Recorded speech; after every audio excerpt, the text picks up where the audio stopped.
అక్షరాల ఆయన ఒక వ్యక్తి అని, ఆయనను గూర్చి యేసయ్య ఆయన ఆయన ఆయన అని సంబోధించాడని ఎరగరు.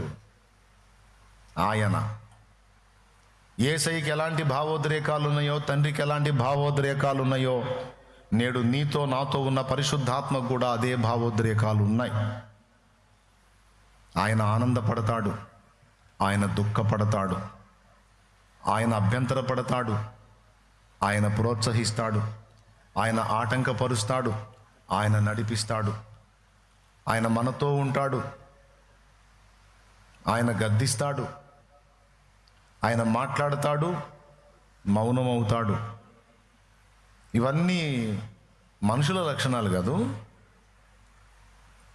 ఇవన్నీ ఆయనకున్నాయి. మనతో ఉండటానికి మనం సంపూర్ణ సిద్ధి పొంది యేసయ్య రాకడకు రెడీ అయి సంఘమంతా ఎత్తబడేంత వరకు పరిశుద్ధాత్ముడు భూమి మీద మనందరితో కూడా పనిచేస్తున్నాడు, మనలో మనతో.